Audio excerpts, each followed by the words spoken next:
Welcome back to the arcade. Today we're going to once again focus our attention on the RAM cards for GORF. If you watched some of my other videos, you know we already tested the boards and we found some tantalum capacitors were bad. I've gone through all the boards and replaced the bad tantalum capacitors. I'll probably go back, and even the ones that check good, I'll probably go ahead and replace those too, but for now we just made sure everything on the board is working for the time being. After doing the test, we found out we had, out of the 6 RAM cards, we had 4 good cards and these 2 are bad. Both of these are displaying about the same problem. You're getting yellow horizontal lines across the screen. Now, it'll change a little bit depending on what slot you put these in. There's 2 RAM card slots in the Midway card system. So anyway, we're just going to do these one at a time. And first we'll start with board number 3. Board number 3 and board number 4 are the 2 that have the problems. I finally, I had to order some RAM chips. These boards take MK4027s, and I didn't have any. And each board has 16 of these 4027 dynamic RAMs on the board. I only ordered 10, so I'm hoping I'm not going to have more than 10 bad. I'm really hoping it's only going to be 1 or maybe 2 on each board. But anyway, the reason I had to order these, and it took me a little over a week to get them. I got them from Twisty Wrist Arcade, and I ordered them Christmas Day, believe it or not. And believe it or not, he had the packing slip ready for the postal service to pick up the same day. So actually it was sent to the post office the first day, which I believe that was the following Monday, because it was Christmas holiday. And the post office got it, and even though it's only about 150 miles from me, and it was sent priority mail, which is usually 2-day mail, they sit on this for the whole week before New Year's, so it wound up taking a little over a week to get it. But that's okay, we got it, so now we can go ahead and repair these boards, hopefully. So what I'm going to do now is I'm going to put these boards in, and we'll do number 3 first. I'll put it in and show you what it actually is doing on the screen, and then we'll go from there.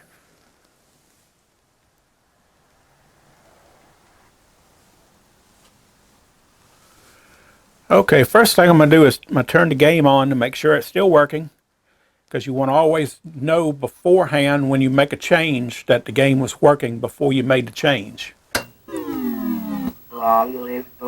And GORF is talking away still.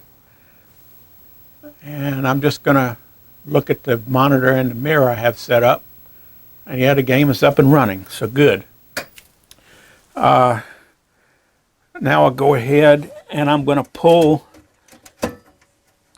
the good RAM card out of slot number 6, which is the last slot. You have 4 full-size card slots and then 2 smaller slots for the RAM boards. Alright, so we're going to take board number 3, which we already have tested and know it's bad. And I'm going to go ahead and put it in.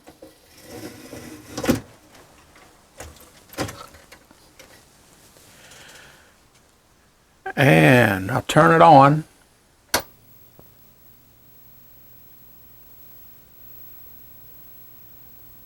And I'll go around here and show you what it looks like.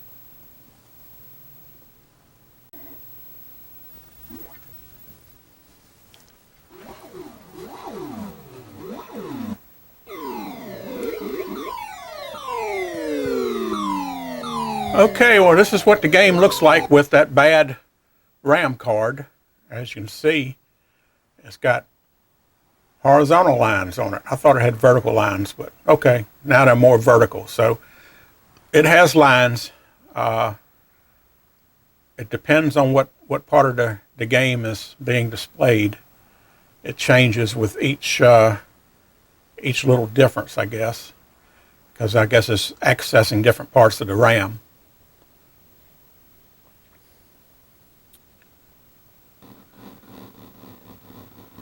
And okay, so that's basically what it looks like.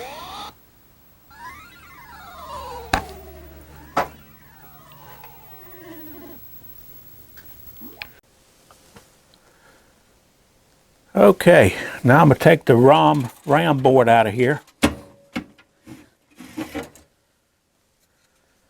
And we're going to remove the ROM in the X1 position, the A ROM, and we're going to put in the Mark Spaeth test ROM so we can test the ROM cards. All right, let's go ahead and pop this ROM out.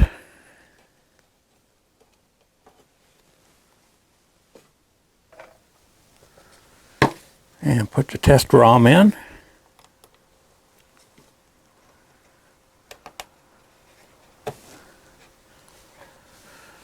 And we'll install it in the game. And then we can go ahead and test these RAM cards. All right, let's put the board in.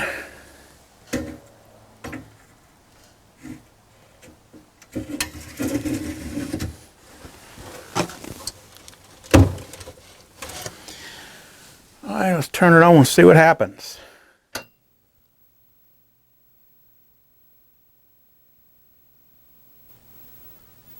Go around the front and see what we got on the screen here. All right, let me see if I can get this on the camera a little better.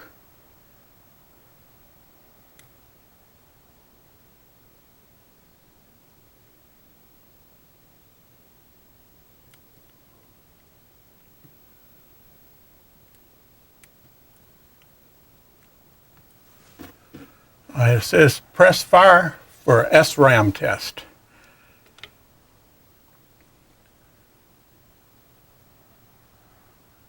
And it says SRAM test in progress. SRAM test passed. Well, I don't think SRAM. I wonder if that's testing the SRAM on the ROM RAM board. I'm not sure about that. Okay. Press fire button for DRAM test. This is the one we're interested in. Okay. DRAM test failed, slot 6, chip U02. Okay. U02.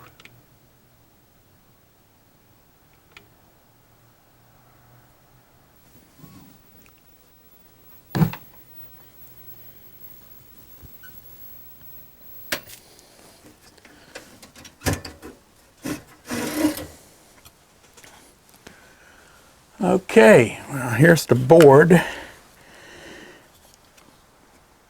and chip U2, it said U02, but it's only got like U1 through U16, so it would have to be U2. So that'd be this chip right here. So let's go ahead and fire up the desoldering iron and take this chip out, put in a socket, and replace it and see what happens. Okay, well, here's U2. This is the one that supposedly is bad. So this is it right here. So let's see if we can't desolder this thing.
There's no real secret to this. You just have to learn by doing.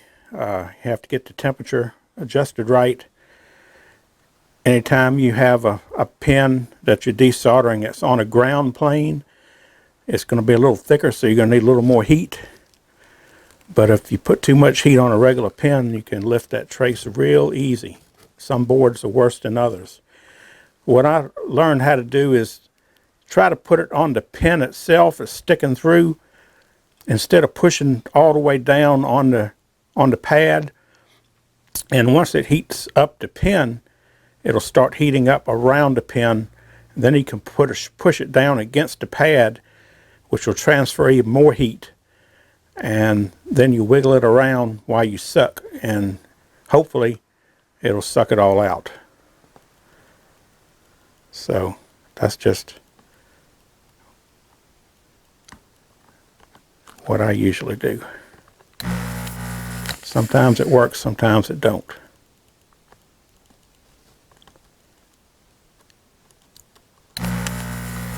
And when you're ready to suck, you want to try to get the flat surface on the tip flat against the board to create a seal so that that vacuum can pull through the hole rather than leak around the edge. Like I say, it doesn't always work out that way.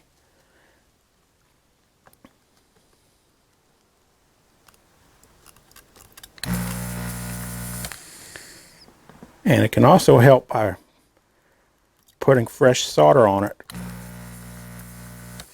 Sometimes you have to add solder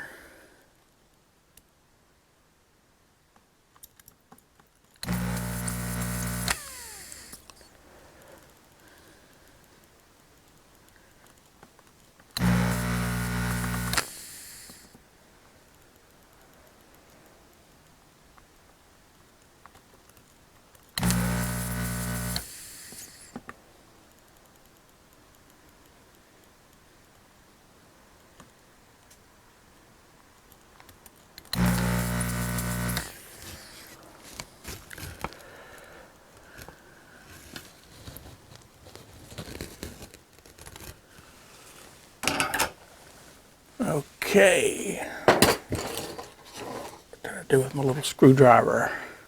I'm always losing tools. There it is. What you can do is, once you got it desoldered, you can take a little screwdriver or anything really and push on the back and forth on the tabs, and if they're loose you can hear them pop, that sweat joint. And if they don't pop, then you notice they're still stuck.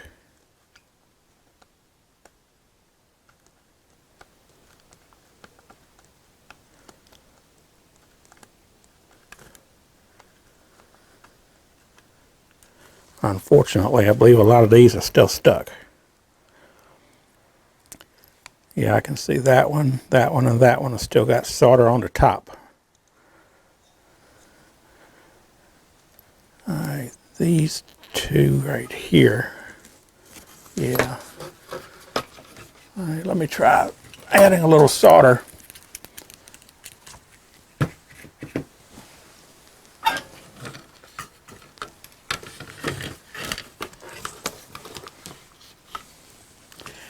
I usually don't like doing it down like this because the solder will pool down in the tip and it'll stop it up.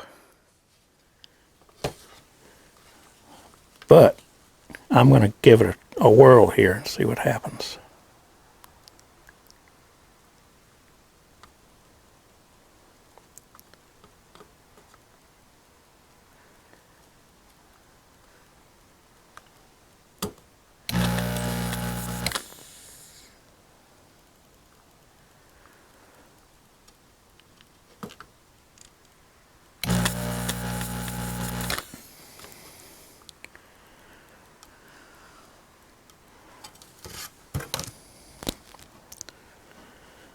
I believe that might have worked. Let's see. Third from the end.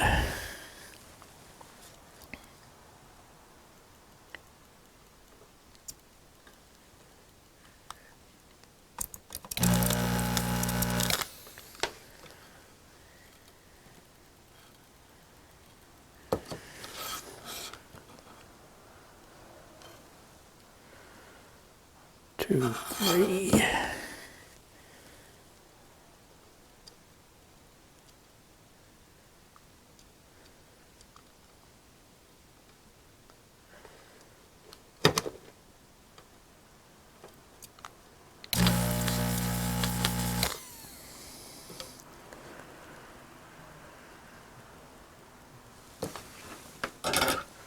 What I'm doing, I can look and I can actually see light through the between the chip. I still got one right there.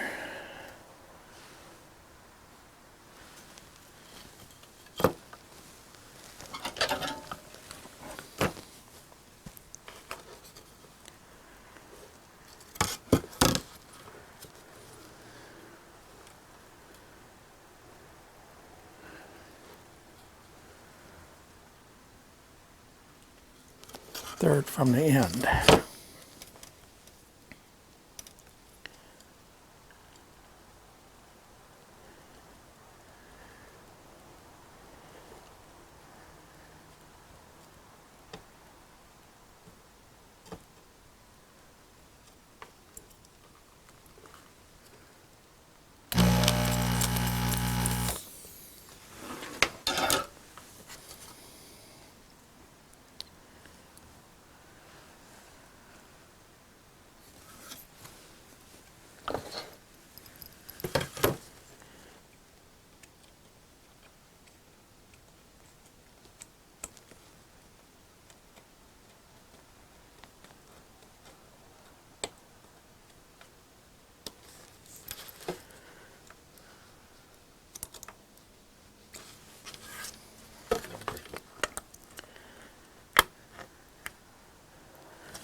I don't usually have this much trouble.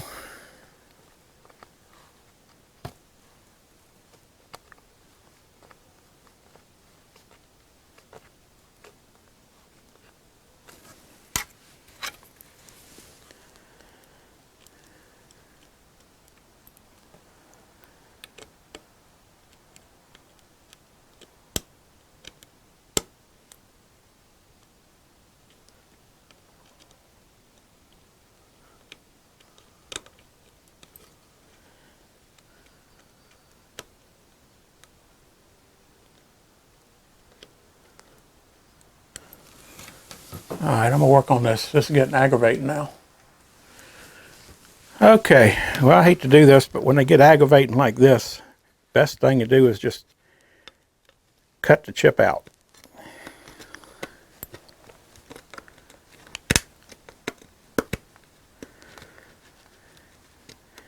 And now it's starting to loosen up, I think.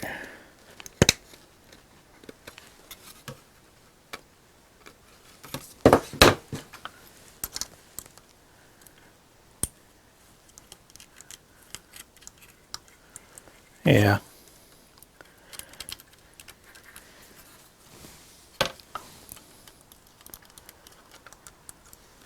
All right, there it is. There's just a couple that was holding it. And there he came loose. It won't much holding it. So there it is right there.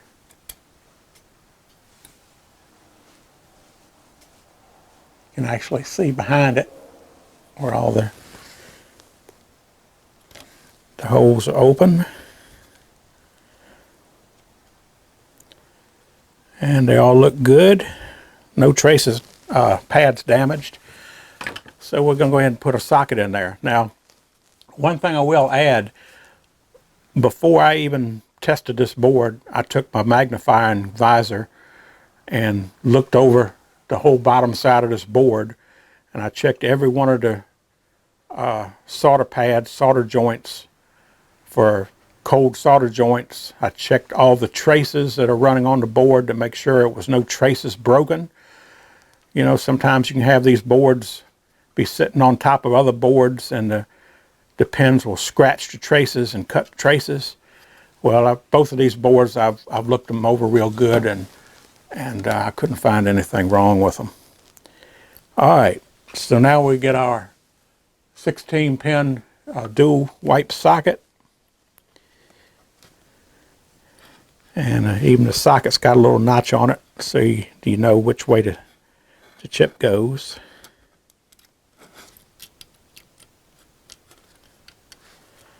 Alright, so we got that in.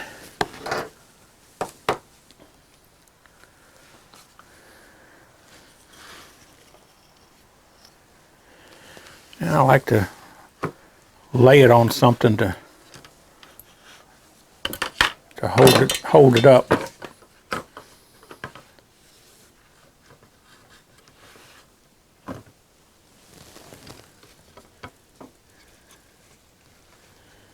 I don't like bending the leads over. Okay, so go ahead and solder this back in.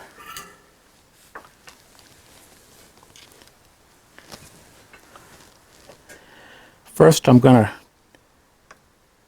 tack the opposite corners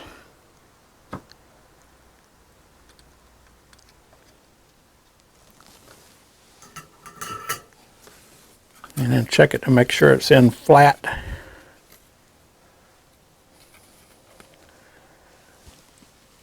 And it is in flat. So now we can just go ahead and solder the rest of these pins.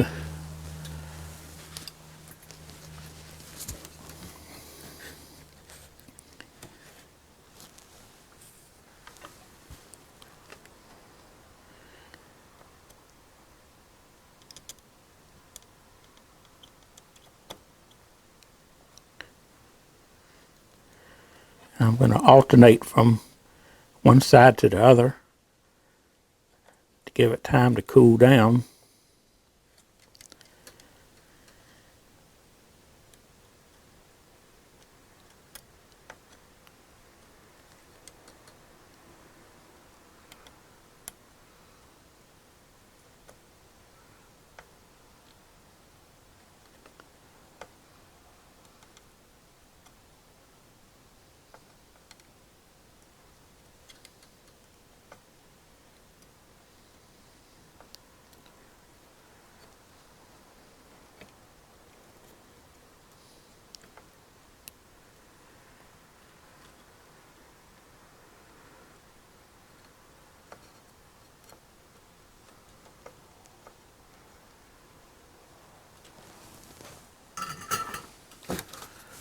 Okay,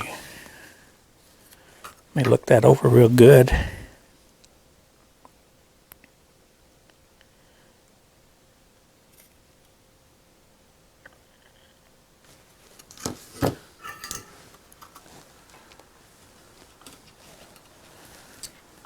Missed one.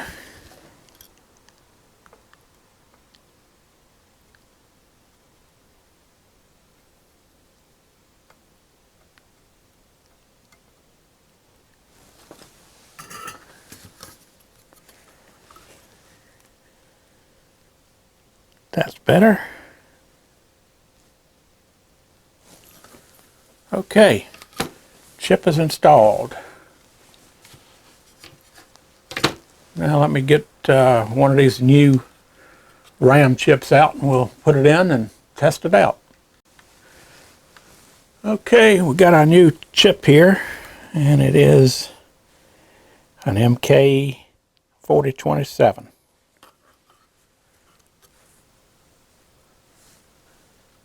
We'll get it in this new socket. Just like that. Now we can put it in and try it out.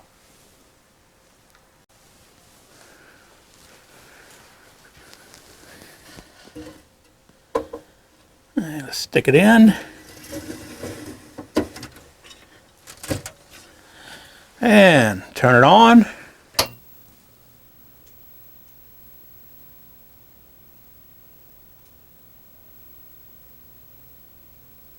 And we'll go around and see what it says.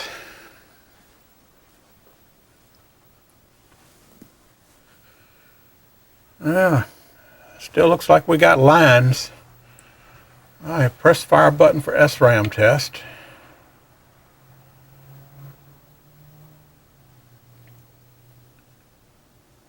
SRAM test passed. Press fire button for DRAM test.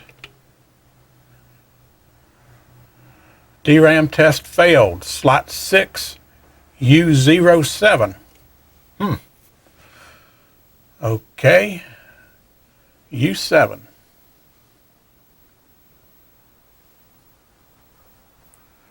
Let's go change that one and see if it fixes anything.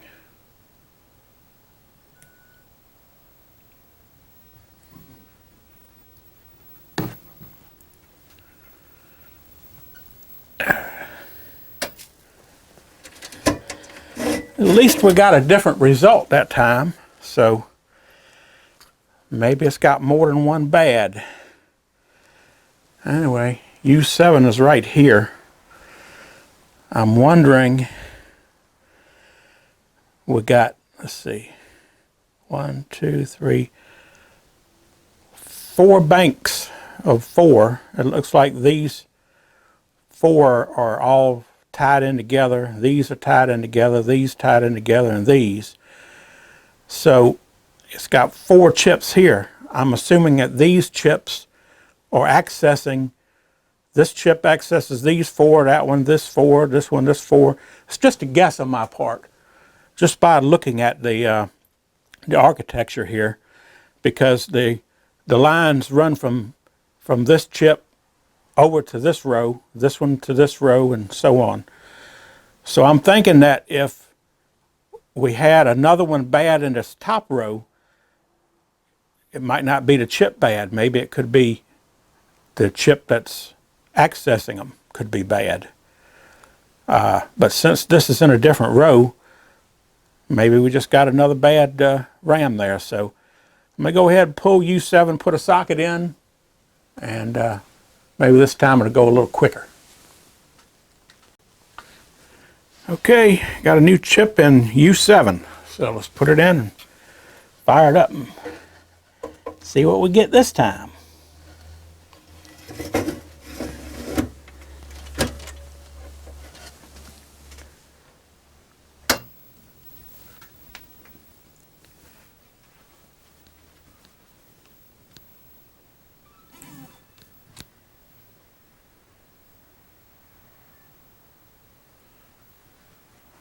Okay, well, this time the screen looks clear and we can see the star field in the background.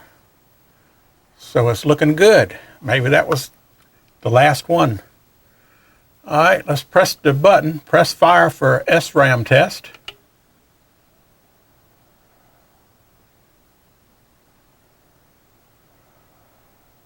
SRAM test passed.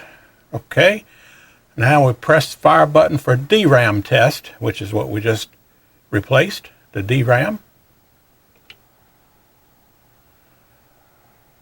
DRAM test failed slot 5 chip 08.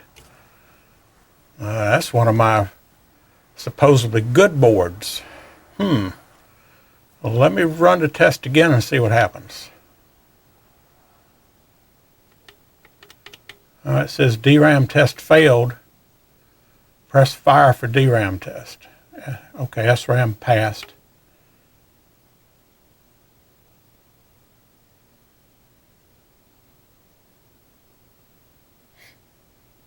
Okay, this time it's taking longer.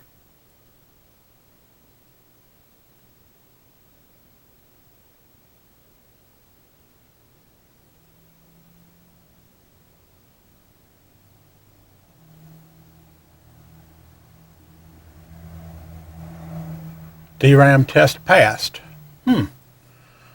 Okay, let's try it one more time. Maybe sometimes you can get false positives, or maybe a board can be a little flaky, sometimes work, sometimes not. Who knows? Let's see. Press fire for SRAM test. I'd still be interested to know if anybody knows, is this SRAM test testing the 2114s on the RAM board? Because there are no SRAMs on the RAM cards. It's all DRAM. Okay, well, it says SRAM test passed. And let's see, press fire for DRAM.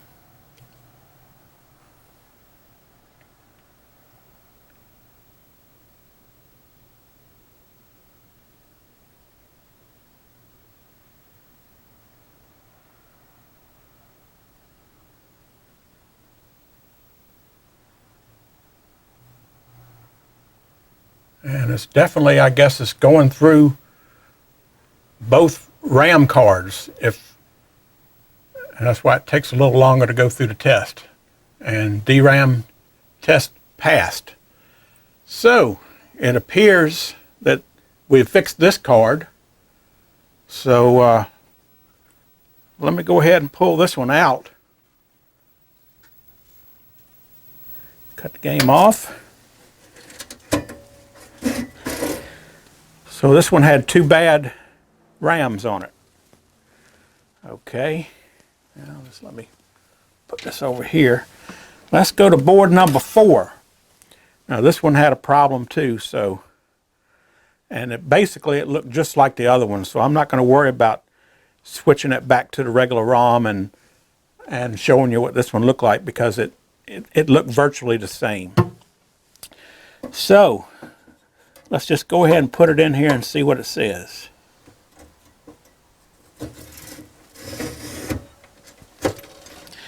All right, let's turn it on and go see what we got.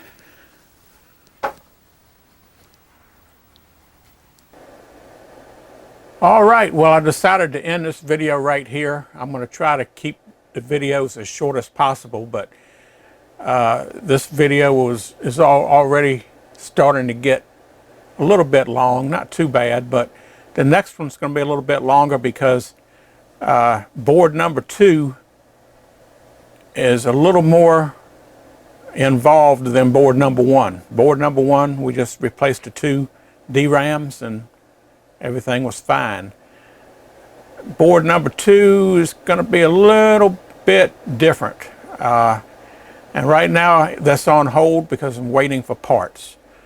So until then, I hope you enjoyed what I'm doing. I hope you enjoyed this little series. And if you do, hit the subscribe button and hit the notification bell so you'll be notified when part 2 comes out, which hopefully won't be too long. Until then, this is just another arcade fix. Have you had your arcade fix today?